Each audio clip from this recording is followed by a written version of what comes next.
Triple R ఈ సినిమాతో industry మొత్తాన్ని అంటే ఒక ఇండియన్ సినిమా మొత్తం రాజమౌళి వైపు తిరిగి చూసింది. అంతకుముందు 'బాహుబలి' ఉంది, 'బాహుబలి 2' ఉంది, చాలా పెద్ద సక్సెస్.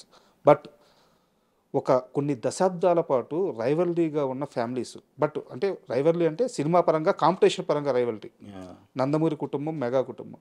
అక్కడి నుంచి ఒక ఇద్దరు వారసులను తీసుకొచ్చి, ఇద్దరు బిగ్గెస్ట్ మాస్ హీరోస్, వాళ్ళిద్దరిని తీసుకొచ్చి ఒక సినిమాలో పెట్టి అంత పెద్ద పవర్ఫుల్ మూవీ తీయాలన్న ఆలోచన ఆయనకు వచ్చినప్పుడు మీ అందరూ ఎలా ఫీల్ అయ్యారు? మీకు ఆ విషయం తెలిసినప్పుడు రాజమౌళి ఎన్టీఆర్‌ని, రామ్ చరణ్‌ని పెట్టి సినిమా తీస్తున్నారు అని తెలిసినప్పుడు మీ ఫీలింగ్స్ ఏంటి? ఏమో మేము ఎప్పుడు డిస్కషన్ మేము కలిసింది లేదు, ఏం లేదు. ఎవరైనా నా దోస్తులు ఇప్పుడు వాళ్ళని కూడా ఏం నేను ఒకటే అనుకుంటా, "ఓ, అద్భుతం జరుగుతుంది అనేది మాత్రం అనుకుంటా అంతే. హ్మ్. ఇద్దరు ఉన్నారంటే కొద్దిగా ఇలా వెళ్తున్నారు పీరియాడికల్గా అది ఇది అని అదొకటే ఏదో అద్భుతం ఉంటుందని మాత్రం తెలుసు నాకు అంతే. హ్మ్. ఏదో యా- అంతకుమించి ఇంకా నాకు వేరే ఏం ఆలోచనలు డిస్కషన్లు ఏమవుతుంది మా అసలు అట్లాంటి ముచ్చట్లే ఉండవు మా దగ్గర. హ్మ్. ఎవరైనా మాట్లాడుకుంటారేమో నాకు తెలియదు, కానీ నేను అసలు దాని జోలికి కూడా పోను, నాకు ఏది తెలియని కూడా తెలియదు. అండ్ 'త్రిబుల్ ఆర్‌లో' మీరు వాళ్ళిద్దరితో కాంబినేషన్ సీన్స్‌లో ఉన్నారు. ఇద్దరితో కాంబినేషన్ అది గుజరాత్లో, అదే పాము కాటేస్తుంది కదా హ్మ్. చరణ్ గారికి, హ్మ్. అప్పుడు తారకు మేమందరం ఉంటాం ఆ సీన్లో. కాంపిటీషన్ అది అది అసలు మేము షూటింగ్ చేసినట్టే లేదు, అది చూస్తుంటే సినిమాలో అమ్మా ఈ టైంలో మేము కామెడీ చేసింది అనుకుంటాం. అంత పవర్ఫుల్ సీన్‌లో. అంత పవర్ఫుల్ సీన్లో మేము నవ్వుతున్నాం 2:30కి, ఆ! షార్ట్ ఆపేసి నవ్వుతున్నాం. హ్మ్. ఆయననేమో ఈయన నడుముగిలుతాడు, ఈయననేమో ఆయన నడుముగిలుతాడు, మధ్యలో నేను దొరికినా. సార్ ఏమో ఎవరా ఫస్ట్ స్టార్ట్ చేసిందని ఆయన అంటారు. ఏమో నేను చూడలేదు సార్ అని నేనంట. హ్మ్. చూసింటా, కానీ ఇప్పుడు ఈయనకి చెప్తే నాకు పరిచయం, ఆయనకి చెప్తే మళ్ళీ నాకు పరిచయం ఎవరు గెలుతారు ఫస్ట్? ఎందుకులే అని. ఏమో సార్ నేను ఏదో అటు చూసుకుంటున్నా సార్, నాకు తెలియదు, చూడలే అంటే ఆయన నవ్వుతుంటే ఆయనకు అర్థమైపోయింటుంది, వీడు చెప్పాడు ఎట్లా ఎవరు చేసిందనేది తెలుసు కానీ చెప్పాడు. ఇప్పుడు మీరు చెప్పండి, ఇద్దరిలో ఎవరు అల్లరి? ఎవరు ఫస్ట్ గెలుతారు? ఫస్ట్ డెఫినెట్గా తారకే. తారక్కేనా? తారకు స్టార్ట్ చేసి సైలెంట్ ఉంటాడు. ఆ! అది కానీ నేను తర్వాత సినిమా, అరే ఈ సీన్లో కదా మేము ఇంతగా నవ్వుతున్నాం, అసలు షార్ట్ ఎంతసేపు ఆగిందంటే one more one more one more one more. Hmm. ఇప్పుడు చరణ్ పాడుకొని ఉన్నాడు ఇట్లా, ఒడిలో పడిపోయి ఉంటాడు ఉన్నాడు, పాము ఒడిలో కాటేసి. ఉంటాడు. అవును. ఇప్పుడు మొత్తం ఇట్లా ఉంటాడు, ఈడ ఇట్లా అంటే ఇట్లా తక్కువ చూస్తుంటాడు, ఇట్లా ఇక ఇదొకటి ఉంటుంది. అది నేను ఇప్పుడు అనుకున్నా గుజరాత్లో జరుగుతుంది ఇది, రాత్రి 2:30 అవుతుంది, ఆ హ్మ్. టైంలో జరిగింది ఇది అంతా. అంటే వాళ్ళిద్దరూ గూడా పెద్ద మాస్ హీరోలు, స్టార్ హీరోలు. ఒకరి మధ్య ఒకరికి ఇగో గాని అట్లాంటివి ఏమి ఉండేవి కాదా? అలా ఏం లేదు, వాళ్ళు ఇద్దరు ముందు మంచి ఫ్రెండ్స్ కదబ్బా. హ్మ్. అదేం అంటే బయట వాళ్ళిద్దరు ఫ్యాన్స్ మా హీరో పెద్ద అని చెప్పి కొట్టుకొని చచ్చిపోతా అదే ఉంటారు. ముందు నుంచి ఉన్నదే కదా మన దగ్గర, ఇప్పుడు ఏం కొత్త ఏముంది. హ్మ్. ఎవరా ఇప్పుడు ఇప్పుడు మనం మెయిన్ ఏంటంటే, ఏదన్నా ఒకవేళ జనాలు ఆలోచించుంటే ఈ రెండు క్యారెక్టర్లకి ఏది పవర్ఫుల్ ఉంటుందని అవును. ఆలోచించుంటారు. ఎవరిని ఎక్కువ చూపిస్తారు, ఎవరిని తక్కువ చూపిస్తారు అనేది. కానీ మొత్తం ఓవరాల్గా ఎంత న్యాయం చేస్తారంటే ఆయన, ఇది ఎక్కడ ఇంత ఇంత తక్కువ కాదు. అవును. ఇప్పుడు అంటారు కదా ఈ కాలు ఇట్లా వచ్చింది, ఆ ఇంటర్వ్యూలో చెప్తారు కదా డ్యాన్స్ అని, సేమ్ అట్లనే ఆ క్యారెక్టర్లు కూడా అట్లనే ఉంటాయి. మీరు రెండు సైమల్టేనియస్గా ఉంటుంది. హ్మ్. అవి ఎక్కడ ఒక్కొక్క ఈచ్ అండ్ ఎవరి క్యారెక్టర్ ఇండివిజువాలిటీ వేరే, ఆ బిహేవియర్ వేరే, ఆ భాష వేరే, సో ఆ క్యారెక్టరైజేషన్స్ వేరే తప్ప ఇక్కడ ఏ క్యారెక్టర్ ఇది అయినట్టు ఉండదు మరి. గుజరాత్‌లో అప్పుడు ఎన్ని రోజులు షెడ్యూల్ ఇస్తారు అది? 5 రోజులు అంతే గుజరాత్. 5 రోజులు చరణ్ గారు పక్కనే ఉన్నారు గదా! అంటే చరణ్ గారు ఒక మెగాస్టార్ ఇండస్ట్రీలో ఒక 3 దశాబ్దాలు పైగా ఆ సింహాసనం మీద కూర్చొని శాసిస్తున్న మనిషి. అలాంటి ఒక వ్యక్తి కొడుకు వారసుడు. ఈయన గూడా అంతే స్థాయిలో తండ్రికి తగ్గ కొడుకని నిరూపించుకున్నాడు. అంత స్థాయిలో ఉన్న వ్యక్తి బిహేవియర్ ఎలా ఉండేది సెట్స్‌లో? బిహేవియర్ మీరు చరణ్తో ఒకసారి వర్క్ చేసిన, హ్మ్. చరణ్తో మాట్లాడిన, మనకి అసలు ఆ ఇదే ఉండదు అసలు. అతను నేను చెప్పలేను కానీ అతనితో వర్క్ చేసిన వాళ్ళు కానీ దాంతో పరిచయం ఉన్న వాళ్ళు కానీ చెప్తారు. అది ఏం ఉండదబ్బా, అది ఇంత పెద్ద స్టారు మనతోనే నా రేంజ్ ఇది అట్లా ఏమి ఉండదు. అసలు ఉండదబ్బా. మనం అనుకుంటాం అంతే. ఇప్పుడు వీళ్ళందరూ అనుకుంటారు యాయిలే ఇప్పుడు ఉన్న ఏ హీరోలైనా అసలు ఆ బిహేవియరే లేదబ్బా ఇక్కడ. కాకపోతే ఎవరు క్యారవాన్లో వాళ్ళు కూర్చుంటారేమో తప్ప అసలు ఎవరికి లేదు. అది నేను ప్రతి ఇంటర్వ్యూలో ఆలోచిస్తూ ఉంటాయి. అడిగినప్పుడు అంతా వాళ్ళు ఎట్లుంటారు, వాళ్ళు కూడా నా లెక్కనే ఉంటారు అనలేను నేను. ఇంతే, ఇట్లనే ఉంటారు వాళ్ళు. ప్రతి ఒక్క హీరో అంతే బా, ఒక్కరనే కాదు అందరు అట్లనే ఉన్నారు. నాకు మరి ఎందుకు వచ్చిందో ఇది బిహేవియర్ ఇట్లా ఉంటే అట్లా ఉంది, ఆయన ఎట్లుంటాడు ఈయన ఎట్లుంటాడు, ఎందుకు వచ్చిందో టాపిక్ తెలియదు. కానీ నా దృష్టిలో ఎప్పుడు ఎవ్వరు అట్లా బిహేవ్ చేసిందో లేదు. ఇంతమందిని చూసినాను నేను, ఇంతమంది యాక్టర్స్తో పనిచేసి. అస్సలు మీరు ఒక మాట అన్నారు, మహా అయితే వాళ్ళు పర్సనల్గా వెళ్ళి వాళ్ళ క్యారీవాన్లో కూర్చుంటారు కానీ అంత మించే ఉండదని చెప్పి. బట్ అలా కూడా కూర్చొని ఒక హీరో మీద ఎప్పుడు కూడా తను కావాలనుకుంటే సెట్స్లో రాజభోగాలు వస్తాయి. బట్ ఎప్పుడు కూడా ఒక చెట్టు కింద కుర్చీ చేసుకుని కూర్చుంటాడు ఒక హీరో. ఆ హీరోతో మీరు పనిచేస్తున్నారు. ఆ హీరో మీద విపరీతమైన నెగిటివిటీ వచ్చింది. ఎవరో అర్థమైంది ఆ హీరో? పవన్ గారు, బాలకృష్ణ గారు. బాలకృష్ణ గారు ఏమో నెగిటివిటీ ఆయనది ఓ లోకం అబ్బా. ఇప్పుడు ఆయన రెడీ అయ్యే వరకే క్యారవాన్లో ఉంటాడు. వస్తారు, ఒక కుర్చీ వేసుకుంటారు, బుక్కులు పట్టుకొచ్చుకుంటారు ఆయన. లేదంటే ఏదన్నా గ్రాంధికం సంబంధించి పద్యాలకు సంబంధించి ఆ సినిమాకి సంబంధించి అవి వింటూ ఉంటారు, లేదంటే బుక్కులు చదువుతూ ఉంటారు. ఆయన ఎప్పుడన్నా సరదాగా ఉంటే వాళ్ళని వీళ్ళని పిలుచుకొని 4 మంచి మాటలు మాట్లాడుతారు, అంతే. ఇంకా ఆయన పని. కాకపోతే టైం అంటే టైం, ఆ స్ట్రిక్ట్నెస్ అది ముందు నుంచి ఉంది కాబట్టి ఇది ఉంది అంతే. నెగిటివ్ అనేది ఆయన పైన నెగిటివ్ చేస్తున్నారు. అది ఈ చెప్పేటోళ్ళు చేసింటారు. ఈ నెగిటివ్ చేసేది కాదు, ఆయన పద్ధతిలో ఆయననే ఉంటారు. ఆయన ముందు నుంచి ఎట్లనో ఇప్పుడు అట్లనే ఉంటారు. కాకపోతే వీళ్ళకి నచ్చక ఏదో చెప్పింటారు అంతే. వీళ్ళకి ఆ బిహేవియర్ నచ్చక, వీళ్ళకి ఏదో నచ్చకనో చేస్తుండొచ్చు. మరి ఎప్పుడు అనిపించలేదు. మరి నేను బాలయ్య బాబు గారితో లెజెండ్లో ఒక పర్లేదు అంటే అక్కడక్కడ కనిపించిన ఆయన కాంబినేషన్లో 3 రోజులు ఏమో ఆ ఫైట్ సీక్వెన్స్లో. అంతకుముందు విజేంద్ర వర్మ అని ఒకటి చేశాను, ఆయన కాంబినేషన్లోనే ఉంటుంది నా సీన్ మొత్తం, ఆయనతోనే డైలాగ్. దాని తర్వాత జయసింహాలో చేసిన నేను, ఆయన one of the friend character చేసిన. మళ్ళీ అఖండాలో చేసిన. అఖండాలో చేసేటప్పుడు ఒకటే సీను, కాకపోతే నాకు ఆయనకి కాంబినేషన్ అవ్వదు. కాకపోతే ఆయన వర్క్ ఏదో ఉంటే అప్పటివరకు తీసిన. నేను అప్పుడు వచ్చిన, మధ్యాహ్నం వచ్చిన, నా విగ్ ఏదో ఇది సెట్ చేసి అంతా చేస్తున్నారు. ఆయన అక్కడ దూరం నుంచి ఉన్నారు, దూరం చూశారు. నేను వెళ్దాము నమస్కారం పెడదామని వెళ్ళేసరికి వేరే వాళ్ళు అన్నారు ఆయన పద్యాలు వింటున్నాడు వెళ్ళకు అన్నారు. కానీ ఆయన దూరం నుంచి గమనించిండు. నేను నా ఎదవమో మాటం కాకపోతే దూరం నుంచి అని ఇట్లా అనొచ్చు కదా, నేను అనలే. నేను దగ్గర పోయి పలకరిద్దాం అనేది నా ఉద్దేశం ఉంది. వీళ్ళేమో పద్యాలు వింటుండు కదా, ఆయన ఆ మూడ్లో ఉన్నారేమో, అటు ఇటు చూస్తున్నట్టున్నారు. నేను డిస్టర్బ్ చేయడం ఎందుకని నేనున్నా. వీళ్ళు ఎందుకంటే నా మైండ్లో వేసి పెట్టిండ్రు, వీళ్ళు ఆయన దగ్గర పద్యాలు ఇది ఉన్నానా, ఇది ఫిక్స్ అయిందనా. ఆయన ఇంకా ఇదంతా అయినాక దగ్గర పోయినబ్బా, దగ్గర పోయి సార్ నమస్కారం, ఎవరు సార్ నేను శేఖర్ అని, మనం ఇంతకుముందు మీతో వర్క్ చేసి అన్నాడు. దెబ్బ పట్టదురా అనుకున్నా. అంతకుముందు నన్ను చేసి వాళ్ళ నా పేరు పెట్టి పలకరించారు. ఏమి శేఖరా ఎటే పోతున్నావు, సిగరెట్ దానికి నేను పక్కన పోతుంటే వాళ్ళు అందరూ ఫ్రెండ్స్ అందరూ ఒక్కోసారి వస్తారు, ఆయన ప్రొడ్యూసర్లు వాళ్ళు వచ్చినప్పుడు బయటనే కూర్చొని ఉంటారు, క్యారవాన్లో ఎక్కరు, అందరూ బయటనే కూర్చొని ఉంటారు. అందరితో పాటు కూర్చొని ఉంటారు. నేను వెళ్తే అలా పలకరించా, అయ్యా ఇప్పుడు ఏమైంది అయ్యా, ఇది ఎఫెక్టే పడ్డది అనుకున్నాను నేను.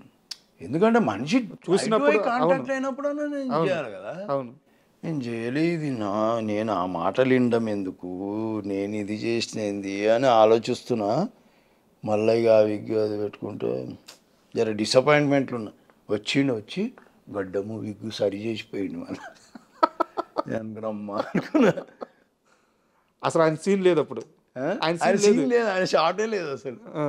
వచ్చిండు ఆడ అన్ని పద్యాలు అన్నీ వినేసి ఆడ నుంచి వచ్చి ఇలా వచ్చి మళ్ళా ఎగ్గి చేసి ఇదే ఇలా ఉండాలి సెట్ చేసి అప్పుడు వెళ్ళిపోయాను. అప్పుడు రిలాక్స్ అయిన అమ్మ ఆయన.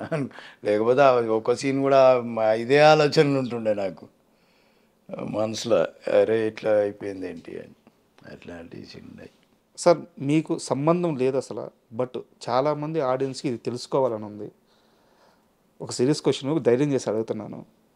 జూనియర్ ఎన్టీఆర్ గారు, బాలకృష్ణ గారు, వీళ్ళిద్దరికీ ఒకరి మీద ఒకరికి ఎంతటి ప్రేమ ఉంటుంది ఎప్పుడన్నా గమనించారు? వారి మాటల్లో, ఎన్టీఆర్ గారి మాటల్లో బాలకృష్ణ ప్రస్తావన కానీ, బాలకృష్ణ మాటల్లో ఎన్టీఆర్ గారి ప్రస్తావన కానీ ఎప్పుడన్నా రావడం మీ ముందు ఉన్నది ఉన్నట్టు చెప్పండి సార్ తెలిస్తే. మీకు ఫస్ట్ ఆఫ్ ఆల్ ఒకటి చెప్తా. ఇప్పుడు మీరిద్దరు వీళ్ళు మాట్లాడుకుంటున్నారో నేను ఆడుండా. ఎవరైనా సరే వాళ్ళందరూ మాట్లాడుకుంటాము, నేను ఉండా, పక్కకి వెళ్ళిపోతా. నాకు ఈ రాజకీయాల గురించి ఇంట్రెస్ట్ కానీ, వీళ్ళు ఏం మాట్లాడుకుంటారనే ఇంట్రెస్ట్ కానీ నాకు ఉండదు. ఎప్పుడన్నా పొరపాటున కూర్చోవాల్సి వస్తే కూర్చుంటేనే తప్ప అప్పుడు నా ముందు ఇవేమీ జరగవు. నేను వినడమే. ఇప్పుడు మీరు ఎట్లా వింటారో నేను అట్లా వినడం అంతే.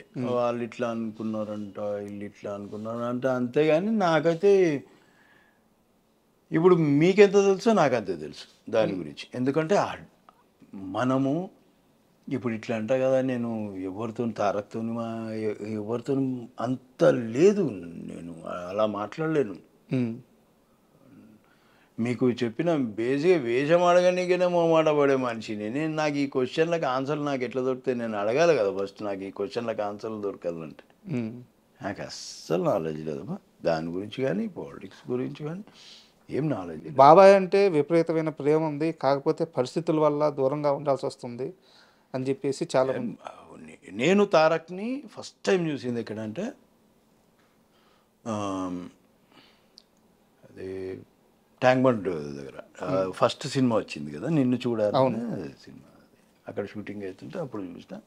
సెకండ్ టైం ఎప్పుడు చూసిన అంటే నేను అక్కడ చూసినా కాబట్టి ఇక్కడ గుర్తు, దేవి థియేటర్ దగ్గర నరసింహనాయుడికి చూసిన సెకండ్ షోకి. సినిమా చూడడం కోసం ఆడ టికెట్లో వచ్చిన, ఆడ ఫ్రెండ్స్తోని ఆడ బైక్ మీద ఉన్నాడు దానికి. అప్పుడు సెకండ్ టైం చూసిన బాబాయ్ సినిమాకి వచ్చాడు. అది చూసాం. మరి అంత అభిమానం లేకపోతే ఎట్లా వస్తారు అంత ఈ ప్రేమ లేకపోతే? మనం అనుకుంటాం కానీ ఆ బ్లడ్ రిలేషన్ అబ్బా ఎక్కడ పోదు ఉంటుంది.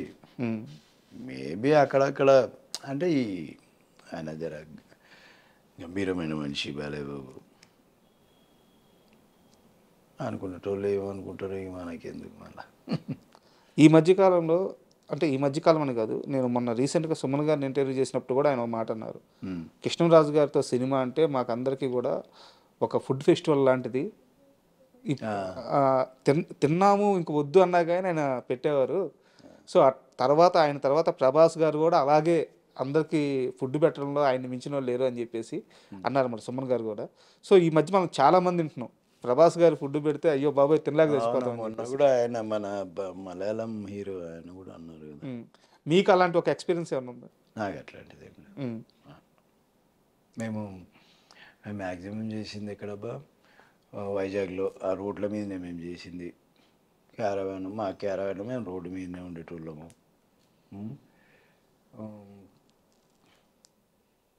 మాకు అట్లాంటి ఎక్స్పీరియన్స్ అక్కడ లేదు. 25 రోజుల దాకా పని చేసినట్టున్నాం అక్కడ. మళ్ళీ బూత్ బంగ్లాలో చేసినాం ఒక 15 రోజులు. నైట్ షూట్లు ఉండేవి ఎక్కువ ఇక్కడ. అట్లాంటిది ఏం లేదు, మేము కలిసి భోజనం చేసింది. ఒక్కసారి మీ కెరీర్ విషయానికి వస్తే, ఇండస్ట్రీలో టాప్ డైరెక్టర్లతో పనిచేశారు, టాప్ హీరోలతో పనిచేశారు. ఇప్పుడు మ్యాక్సిమం ఆల్మోస్ట్ సినిమాలు ఇండస్ట్రీలో తగ్గినాయి, సీరియల్స్లో బిజీ అయ్యారు. ఇక్కడ ఉండే ట్రీట్మెంట్కి అక్కడ ఉండే కాదు, ఇప్పుడు తగ్గడం కాదు, ముందు నుంచి తగ్గే ఉన్నాయి. నాకు ఎప్పుడు నేను ముందు ఇప్పుడు ఈవెన్ ఛత్రపతి సినిమా చేసిన తర్వాత కూడా నేను స్రవంతి అనే సీరియల్ చేసిన జెమినీకి. అవును, బాగా సక్సెస్ఫుల్ అయిన సీరియల్. నేను సైమల్టేనియస్గా అప్పుడు చేస్తున్నా, ఇప్పుడు చేస్తున్నా. మేబీ ఇంకొకటి ఏమైండొచ్చు అంటే, నేను అనుకోవడం ఏంటంటే వీడు సీరియళ్ళల్లో బిజీ ఉంటాడు, మళ్ళీ మనకు డేట్లు ఇస్తాడో లేదో అనే ఇది కూడా ఉండి. ఒక ఛత్రపతి లాంటి సినిమా వచ్చిన తర్వాత నేను కొన్ని రోజులు వెయిట్ చేయలే. ఎందుకంటే నా పొజిషన్ అది కాదు, వెయిట్ చేసే పొజిషన్ కాదు. ఏదో వస్తుంది, ఎంతనో వస్తుంది. ఆ పొజిషన్లో ఉన్న మనిషిని, పైగా నేను సీరియల్ సినిమా నేను ఎప్పుడు అనుకోను, నా క్యారెక్టర్ బాగుండాలి అనే ఫీలింగ్. ఏదైనా యాక్టింగ్ అంతే. సీరియల్ సినిమా అంటే చాలామంది చెప్పే కంప్లైంట్ ఏంటంటే, నేను సినిమాలో స్టార్ హీరోలతో పనిచేసేటప్పుడు నన్ను ఇలా ట్రీట్ చేసేవాళ్ళు, సీరియల్కి వెళ్తే నన్ను ఇలా ట్రీట్ చేస్తున్నారు, అందుకని నేను సీరియల్స్ చేయను అని చెప్పేసి చాలామంది యాక్టర్స్ చెప్తా ఉంటారు. అవునవును, వాళ్ళు చెప్పేది న్యాయం, నిజమే వాళ్ళు మాట్లాడేది. నిజమేనా? ఏ బాబు, మీరు సీరియల్లోకి వచ్చి ఎప్పుడన్నా మీరు గమనించాలి దూరం నుంచి బిహేవియరు. ఇప్పుడు నేను అన్నాను చూడు, వీళ్ళ గురించి ఏ హీరో స్టార్ అనే ఫీలింగ్ ఎప్పుడు చూపెట్టాడు అవతల ముందు అని చెప్పాను సినిమా వాళ్ళ గురించి. కానీ ఇక్కడ అట్లా లేదు. సీరియల్స్లో ఇక్కడ వాడు ఒకటో రెండో చేసింటాడు సీరియల్ అంతే.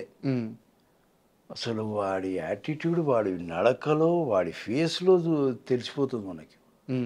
పొట్ట కోస్తే ఒక్క 2 లైన్లు చెప్పలేడు వాడు ప్రాంప్టింగ్ లేకుండా. 10 ఎక్స్ప్రెషన్లలో ఒక్కటి కూడా పర్ఫెక్ట్ ఇవ్వలేడు ఎక్స్ప్రెషన్. వాళ్ళందరినీ హీరోలను చేసి తీసుకొచ్చి పెట్టిడ, ఆ భాష ఈ భాషలో తీసుకొచ్చి పెట్టి వాళ్ళకి ఏం తెలుస్తుంది వాళ్ళకి. కొందరు నేను సీనియర్ యాక్టర్లను చూసినా సీరియల్ చేస్తున్నారు. వాళ్ళకు ఇప్పుడు నేను అనేది ఏంటంటే, ఇప్పుడు వాళ్ళకి రెస్పెక్ట్ ఇవ్వాలి మనం. ఎన్నో సినిమాలు చేసి వచ్చి నువ్వు అసలు సినిమా గడప కూడా దొక్కలే నువ్వు. వాళ్ళు అట్లాంటిది 200-300 సినిమాలు చేసి వచ్చిన వాళ్ళు అంతే కదా. అది మనం చిన్నప్పటి నుంచి చూస్తున్నాం వాళ్ళకు కూడా నువ్వు రెస్పెక్ట్ చేయకపోతే ఎట్లా? ఇంకొకటి, ఈ మిస్టేక్ నేను ఓన్లీ హీరోలది ఇక్కడ ఇప్పుడు కన్నడ నుంచి వచ్చిండ్రు, తమిళనాడు నుంచి వచ్చి, నేను వాళ్ళ గురించి నేను మాట్లాడుతున్నాను. మన దగ్గర మన మనుషులు కూడా అట్లనే ఉన్నారు, మన మేనేజర్లు అట్లనే ఉన్నారు, మన డైరెక్షన్ డిపార్ట్మెంట్ అట్లనే ఉంది. వాళ్ళకి ఇచ్చే మర్యాద ఇక్కడున్న ఆర్టిస్టులకు ఇవ్వట్లే. ఇట్లాంటి వానికి ఇస్తారంటే భయానికి ఇస్తారు. వాడు రాగా సార్ చెప్పండి సార్ బోలియే సార్ ఇది ఉంటుంది వాడిని. ఎందుకు వాడిని నెత్తినెక్కడ ఇంకా ఆడ ఇవన్నీ చేస్తే నువ్వు క్యాజువల్గా ఉండు. నువ్వు ఇప్పుడు మనతో ఇట్లా క్యాజువల్గా ఉంటున్నావు, అట్లనే ఉండు. ఇప్పుడు ఇట్లాంటివి ఉంటాయి నాకు. ఇప్పుడు అంటే ఇట్లాంటివి నేను చూస్తుంటా గమనిస్తుంటా. అది నాకు నచ్చదు. ఈ అమ్మాయిలు కూడా అంతే, వాళ్ళని పట్టుకొస్తారు, వీళ్ళని పట్టుకొస్తారు, వాళ్ళ బిహేవియర్ అంతే ఉంది. మనోళ్ళే చెడగొట్టిరా సగం. ఇప్పుడు మన సినిమాలలో కూడా మనం బయట వాళ్ళని పట్టుకొచ్చినప్పుడు మనతో మాట్లాడే విధానం వేరే ఉంటుంది, వాళ్ళతో మాట్లాడే విధానం వేరే ఉంటుంది. మన దగ్గర జీ సాబ్ బోలియే సాబ్ బో సాబ్ సాబ్ అంటే ఆడు నీలుగుతాడు. ఇక నువ్వు మామూలుగా ఉంటానని నేర్చుకుంటే ఎప్పుడైనా ఇరిటేషన్ వస్తుంటుందా ఇలాంటి బిహేవియర్ చూస్తే? అయ్యో ఇరిటేషను, నేను సీరియల్లో చాలా ఇరిటేట్ అవుతుంటున్నాను. ఒక్కడికి కూడా ప్రొఫెషనలిజం అనేది ఉండదు. మనం సినిమాలు చేస్తుంటే ఒక సీన్ కోసము వన్ మోర్లు ఆర్టిస్టులు ఇన్వాల్వ్ అయ్యి డిస్కస్ చేసుకొని, అరే నువ్వు ఇట్లా కూర్చో, నేను ఇట్లా, నీలా బాడీ లాంగ్వేజ్ దగ్గర నుంచి ఇంత హోంవర్క్ చేస్తే వాళ్ళ దగ్గర ఏముంటుంది? నువ్వు చెప్తున్నావు ప్రాంప్టింగ్, నేను అరుస్తున్నా అంతే, నీ మాడ్యులేషన్లోనే అరుస్తున్నా. నాకంటూ వ్యక్తిగతంగా ఏమి ఇండివిజువాలిటీ లేదు, నేను ప్రూవ్ చేసుకుందామని ఏం లేదు. ఇలాంటి ఆర్టిస్టులకు అవసరం లేదు కదా ప్రాంప్టింగ్. నాకు అవసరం లేదు, వాళ్ళకి చెప్తాను. నాకు ఇరిటేషన్ వస్తుంది, ఇన్వాల్వ్మెంట్ ఉంటుంది. ఇప్పుడు మీరు నాకు సీన్ చెప్తున్నారండి, నేను సీన్ వింటున్నాను, నేను కూడా డైలాగ్ అనుకుంటున్నాను. ఇప్పుడు 5 మంది సీన్లో ఉన్నారు, 5 మందిని పిలుస్తారు, వాళ్ళు సీన్ చెప్తుంటారు అందరికీ. ఒకడు ఫోను, ఒకడు గిల్లుకుంటా, ఒకడు సొల్లు వాగుడు, వాళ్ళు అమ్మాయిలు అబ్బాయిలు ఈడు ఒకడు ఫోను.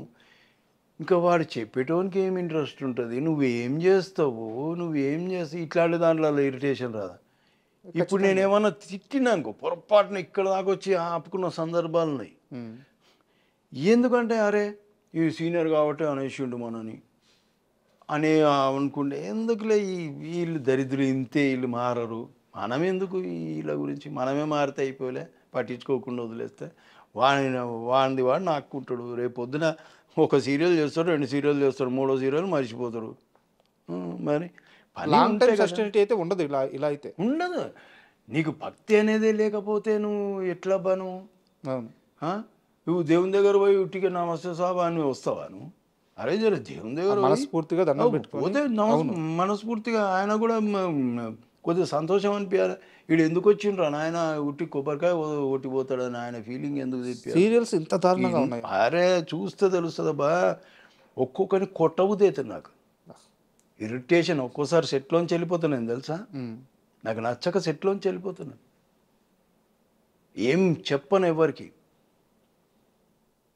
పొట్ట కోస్తే ఒక 2 ముక్కలు, ఈవెన్ మన తెలుగు వాళ్ళు కూడా సేమ్ 2 లైన్లు ప్రాంప్టింగ్ లేకుండా చెప్పలేరు. క్యూ డైలాగ్ ప్రాంప్టర్ చెప్పాలండి నాకు, మీకు క్యూ డైలాగ్ కూడా ప్రాంప్టర్ ఎట్లా చెప్పారు? జస్ట్ 1 వర్డ్ కదా, క్యూ 1 వర్డ్. అవును, అక్కడి నుంచి ఇక్కడ రారా అని, అది కూడా అక్కడి నుంచి ఇక్కడ రారా అని వాడు స్టార్ట్ చేస్తే వీడు స్టార్ట్ చేస్తాడు. ఇంకేం భక్తి ఉంది, ఏం నేర్చుకుంటా అంటే నీకు పైసలు వచ్చినాయి సార్, నా పైసలు నాకు వస్తున్నాయి, బస్ కథం. నా స్టైల్ నేను కొడుతున్నా, నా మేకప్ నేను మంచిగా కనిపిస్తున్నానా లేదా స్క్రీన్ మీద, నేను మంచి బట్టలు కట్టుకున్నాను లేదు, ఇది తప్ప భక్తి అనేది లేనే లేదు. మనోళ్ళకి లేదు, బయట వాళ్ళకి లేదు. ఇది చాలా భయంకరమైన నిజాలు. సీరియళ్ళల్లో ఉన్న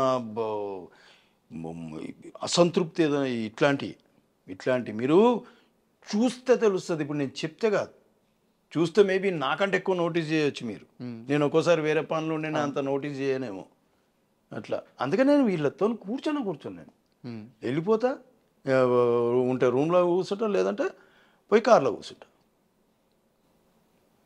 ఇట్లాంటివి ఉన్నాయి. సీరియల్స్ ప్రస్తావన వచ్చింది కాబట్టి ఒక క్వశ్చను, కీర్తి భట్ మీ కూతురు, అవునవును, ఇప్పుడు ఎలా ఉంది రిలేషన్? ఇప్పుడు నాకు ఆమె ఫోన్ చేయక చాలా రోజులు అయింది. మొన్న మధ్యలో నాకు చిత్రమందిలో కలిసింది, ఓ 2-3 రోజులు పక్క సెట్లో ఆమెది నేను మాట్లాడుకొని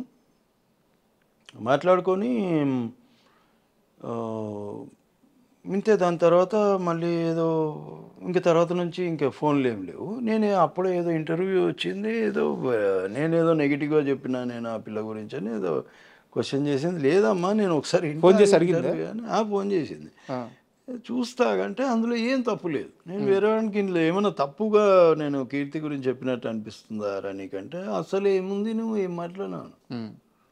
దానివల్ల ఏదో మరి ఆ పిల్ల తనకు మరి ఎందుకంటే ఏందో తెలియదు, కొద్దిగా బాధపడ్డట్టు. సరే ఒకసారి మాట్లాడినాం, 2 సార్లు మాట్లాడినాం, తర్వాత నేను మాట్లాడలేదు.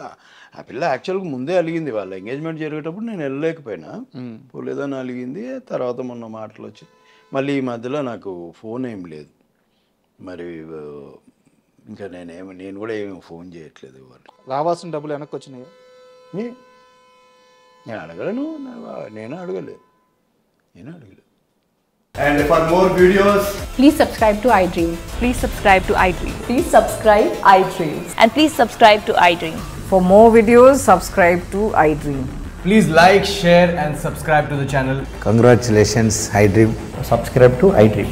Subscribe to iDream. So subscribe to iDream Media. iDream ki iDream team andarki huge congratulations. Please subscribe iDream Media. Please subscribe to iDream. Subscribe iDream. Please subscribe to iDream. iDream అంటే నా కళల ఛానల్ను సబ్స్క్రైబ్ చేసుకున్న నోరు తిరుగుతలేదు, మీరైతే గంట గుర్తు కొట్టండి. For more such videos, please subscribe to iDream. Subscribe to iDream. Please subscribe to iDream. Please subscribe iDream Media. Please do subscribe to iDream. Please subscribe to iDream Media. For best entertainment and information, please subscribe iDream. And don't forget to subscribe to iDream.